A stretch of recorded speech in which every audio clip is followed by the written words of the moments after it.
তো আমাকে ডক্টর হিসেবে প্রথমেই চিন্তা করতে হবে যে আমার কাছে যে রোগীটি এসেছে সে যদি সলভেন্ট হয় তাহলে আমার প্রাপ্যতাটা সে দিবে, এটাই স্বাভাবিক।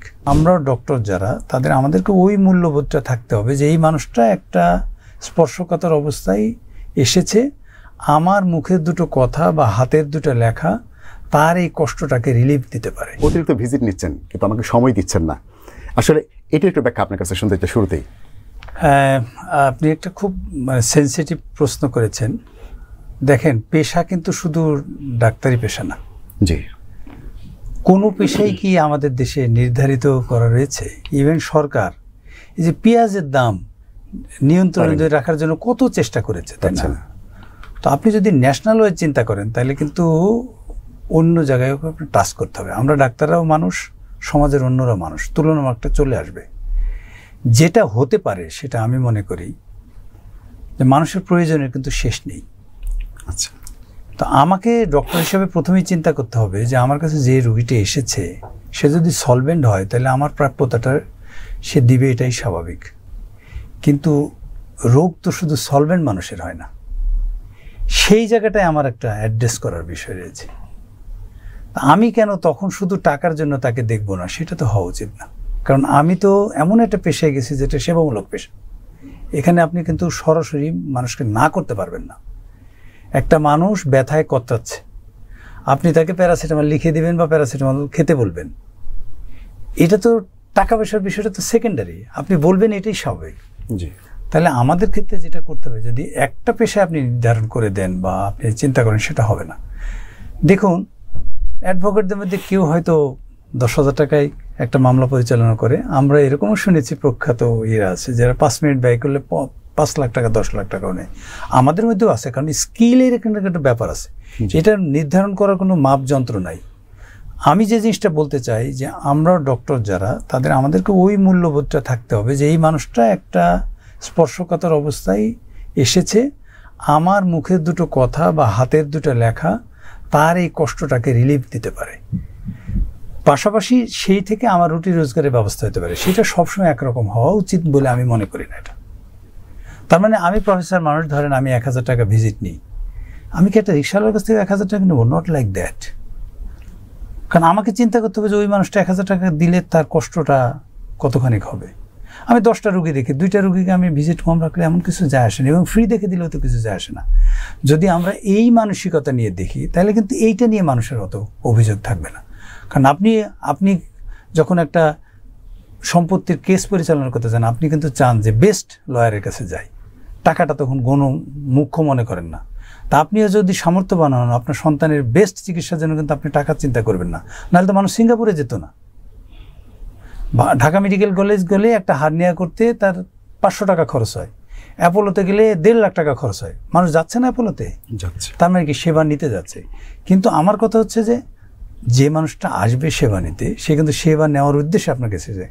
আমি ডক্টর হিসেবে আমার বিবেচনা বোধ আসবে যে এই মানুষটার ক্যাপাবিলিটি বা তার কষ্টটাকে আমি একটু শেয়ার করি না কেন, তাহলে কিন্তু সমাজে এই ধরনের বিষয়গুলি অনেক কম হবে বলে আমি মনে করি। প্রত্যেক হাসপাতালেরই একটা প্রোটোকল সিস্টেম আছে, এবং সেখানে কিন্তু তাদের একটা মানে এক ধরনের ক্যাটাগরাইজ বা শ্রেণীবিন্যাস করা আছে যে কোন ধরনের চিকিৎসক কীরকম ধরনের পেমেন্ট হবে।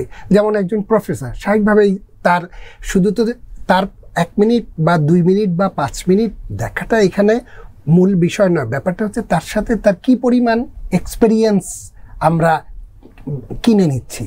দেখা যাচ্ছে যে তার দীর্ঘ সময়ে তার শুধু যে MBBS ডিগ্রি তা তো না, তার পরবর্তী পোস্ট গ্র্যাজুয়েশনের আরও সমান বছর, তার এতদিনের অভিজ্ঞতা দিয়েই কিন্তু আমরা তার কাছে যাচ্ছি সেই সমাধানটুকু নেওয়ার জন্য। সেই ক্ষেত্রে হাসপাতালের যে পলিসি এবং সব এখনকার যে সিস্টেম, তাতে প্রায় মানে উল্লেখযোগ্য প্রফেসর এবং অন্যান্য যারা পরিচিত চেম্বার করেন, তারা কিন্তু একটা সিস্টেমের মধ্যে দিয়ে করেন, একটা হাসপাতালের মধ্যে দিয়ে করেন, এবং সেখানে অতএব সেখানে একটা ধরাবাঁধা নিয়ম আছে, জেনেই কিন্তু রুগীরা যান। এমন ঘটনা ঘটে না যে উনি যে প্রতারিত হচ্ছেন, এই ধরনের বিষয়গুলো থাকে না। হ্যাঁ, এখন কথা হচ্ছে যে রোগ তো আসলে সবার ক্ষেত্রে একই রকম নয়। কিছু রোগ আছে অতিমাত্রায় জটিল, কিছু রোগ আছে হয়তো আপনাকে অপারেশন করতে হবে মানে 6 ঘন্টার। 8 ঘন্টার 10 ঘন্টার, কিছু রোগ আছে আরো অনেকজনকে সহযোগী করে টিম করে করতে হবে, একা করা যাবে না। সেই ক্ষেত্রে অ্যানেস্থেসিয়ার অংশ আছে, সেই ক্ষেত্রে অ্যাসিস্ট্যান্টদের অংশ আছে, সেই ক্ষেত্রে ওটির খরচাবলী আছে, সব কিছু মিলে বেড়ে যেতে পারে। সেই ক্ষেত্রে সেই বিষয়গুলা আমি যতটুকু জানি যে আমাদের দেশের যারা সার্জনরা আছেন তারা আগেই রোগীকে একটা ধারণা দেন, কাছাকাছি একটা ধারণা দেন উনি কি নিতে পারবেন কি না। এবং যারা মেডিসিন বা অন্যান্য প্র্যাকটিস করেন তাদের ক্ষেত্রে হয়তো সেই অংশটুকু নাই, কিন্তু যখন বিভিন্ন রকমের ইন্টারভেনশনাল কাজগুলো হয়, এন্ডোস্কোপিক আদার্স, সেগুলোরও কিন্তু একটা স্লট আছে। তো এই বিষয়গুলো জানানোর পর রোগী যদি মনে করে যে তার পক্ষে এই ব্যয়টা, এই ধরনের ইয়েটা নেওয়া সম্ভব না, এবং সেই ক্ষেত্রে আমি দেখেছি যে হাসপাতালগুলোর মধ্যে আবার ক্যাটাগরি আছে। হ্যাঁ, আপনি হয়তো অপারেশনের খরচটুকু এরকম ফিক্সডই থাকবে, কিন্তু আপনি যদি একটা বড় একটা ক্যাবিনে থাকেন, ভিআইপি ধরনের ক্যাবিনে থাকেন, তখন কিন্তু আপনার 5 দিন ক্যাবিন ভাড়াটাই অপারেশনের চার্জের চাইতে বেশি হয়ে যাবে।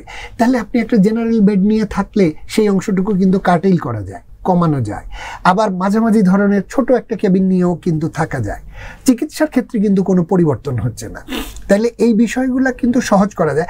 আর যখনই সার্জন বা একজন চিকিৎসক যখন দেখেন যে রোগীর চিকিৎসা প্রয়োজন কিন্তু সে এইটা অ্যাফোর্ড করতে পারছে না, তখন কিন্তু তার জন্য ঢাকা মেডিকেল থেকে শুরু করে আরও মানে বাংলাদেশের সবখানেই কিন্তু টার্সিয়ারি মেডিকেল কলেজগুলো আছে এবং সেইখানে একই মানের চিকিৎসা দেয়া হচ্ছে।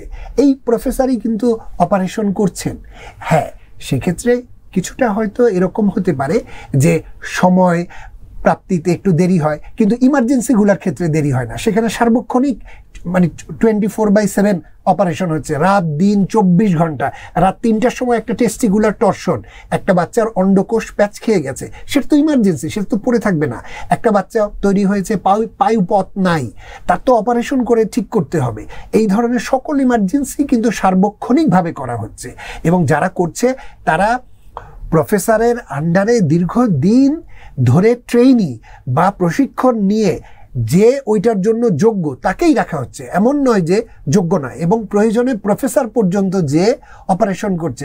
আমি আমার স্যার যে রাত 3টার সময় যে ইন্টারসেপশন অপারেশন করে আসছে ঢাকা মেডিকেলে, যে এটার জন্য কিন্তু আলাদা কোনো রেওয়ার্ড নাই, কিন্তু আমরা দেখেছি যে প্রয়োজনটা কতটুকু ইম্পর্টেন্ট।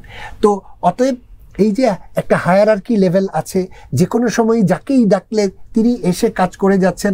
ফলে এই ধরনের ক্ষেত্রেও কিন্তু যিনি পারছেন না বাইরে অ্যাফোর্ড করতে, বিভিন্ন পন্থার বাতলে দেওয়ার পরেও হয়তো জেনারেল বেড, মিডল কেবিন অথবা কোনোটাতেই সম্ভব নয়, তার জন্য কিন্তু আলাদা ঢাকা মেডিকেলে সম্পূর্ণ ব্যবস্থা আছে। এই প্রক্রিয়াটুকু করা হয় বলেই কিন্তু সত্যিকার অর্থে চিকিৎসা ব্যবস্থাটা চলছে। এখন এরপরেও হয়তো একটা কথা হয়, তাহলে রুগীরা কেন ইন্ডিয়া চলে? আসলে যারা ইন্ডিয়া যাচ্ছে তারা কিন্তু আরও অনেক অনেক বেশি খরচ করছে, কিন্তু তারা সঠিক পথটা কখনো পাচ্ছে না হয়তো, তাই তারা হেলথ ট্যুরিজমের শিকার হচ্ছে, কখনো বা দালালের খপ্পরেও পড়ছে। তারা জানেই না যে এত ভালো চিকিৎসা ফ্যাসিলিটিস আছে।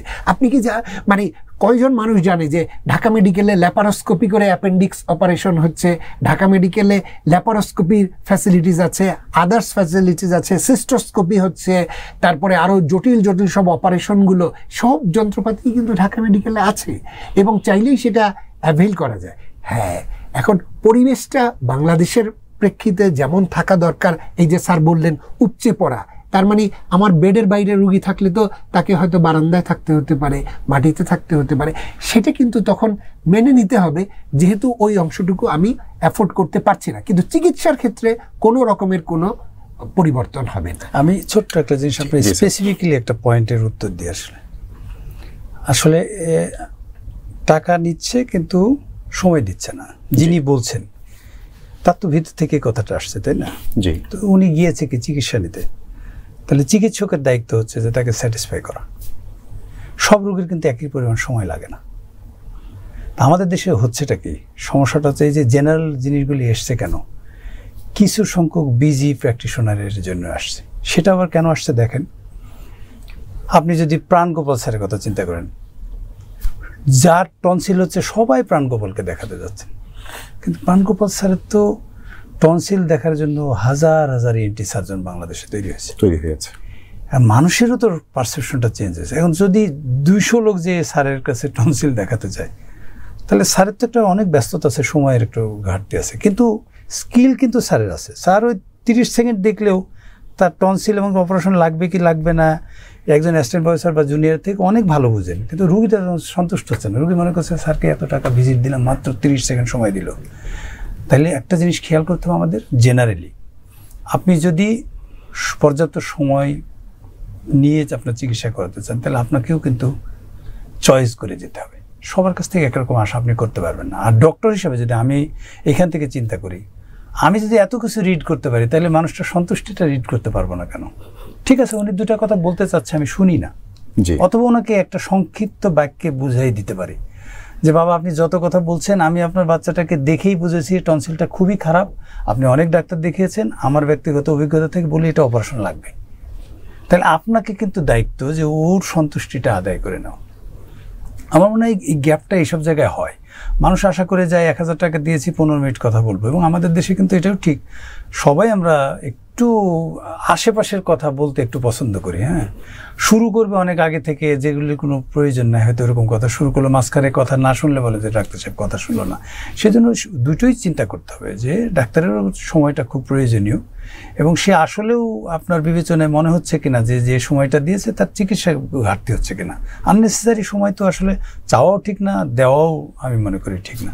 সেজন্য ডক্টরকে একটু এক্সট্রা, আমরা মনে করি যে এই সোসাইটিতে মেরিটোরিয়াসরাই ডক্টর হয়, তাই না? তাহলে তাদেরকে এই রিডিংটা করা বা ওই জেনারেল পারসেপশনটা একটু চিন্তা করে করলেই হয়। অথবা যদি আমরা মনে করি যে খুব ধরেন যারা আমাদেরও শ্রদ্ধেয় ব্যক্তি, যাদেরকে আমরা অনুকরণ করি, এরকম লেভেল আল্লাহ সুবহানাহু ওয়া তাআলা যাদেরকে নিয়ে গেছে, তাদের লিমিট করে দিলে ভালো হয়। তারাও যদি ধরেন 20টা রোগীর বেশি দেখবে না, বা এইরকম রোগী দেখবে না, রেফারাল কেস ছাড়া দেখবে না, তাহলে কিন্তু এই জিনিসটা সমাধান হয়ে যায়। কিন্তু সেই সিস্টেমটা তো আমাদের দেশে নেই। বাইরে কি হয় বলেন? বাইরে একটা জিপিকে দেখবে, জিপি আর তারপরে রেফার করবে, সে আবার টার্সিয়ারি। আমাদের দেশে তো তা নয়। তাহলে বিষয়টার ভিতর যদি চিন্তা করেন, শুধু কিন্তু ব্যক্তি হিসেবে যদি আমরা ডাক্তারকে দোষারোপ করি, সেটা কিন্তু সবসময় ঠিক না। আর একটা বিষয় হচ্ছে বাইরে কি হয়, ইন্স্যুরেন্স পে করে। যখন ইন্স্যুরেন্স পে করে, এটা হচ্ছে আনসিন মানি। তা আনসিন মানি মানুষকে পীড়া দেয় না। আর আপনি যখন পকেট থেকে বের করে 5টা টাকাও দেবেন, সেটা সিন মানি, সেটা আপনাকে এক ধরনের পীড়া দিবে। তাহলে সিস্টেমের গত কারণে অভিযোগগুলি কিন্তু চলে আসে। তো এটা আসলে আমরা আশা করি যে আস্তে আস্তে এগুলো আমাদের আচরণের মাধ্যমে, এখন কিন্তু ইয়াং ডক্টররা এইসব অভিযোগ অনেক কমে আসছে। তারা মোটামুটি সময় দেয়, মানুষকে চেষ্টা করে। কিন্তু আমরা সোসাইটিতে ডাক্তার হলে আমরা তো সাধারণ মানুষ, এর মধ্যেও নানান ধরনের নানান মানসিকতার মানুষ, বিভিন্ন ধরনের ফ্যামিলি ব্যাকগ্রাউন্ড বলেন বা মেন্টাল স্ট্যাটাস বলেন আছে। কিছু যে ঘটনাগুলি ঘটে না তা না, কিন্তু এই জিনিসগুলি হয় কি খুব সহজে বিশ্বাসযোগ্য হয়। আপনি যে কোনো মানুষকে যাই বলবেন ডাক্তারের কাছে যাই, টাকা নেই কিন্তু সময় দেয় না, এটা জেনারেল বিশ্বাস করবে। কিন্তু আমি যেভাবে বললাম, আপনি জিনিসটা যদি ওইভাবে চিন্তা করেন, দিস ইজ ফ্যাক্ট।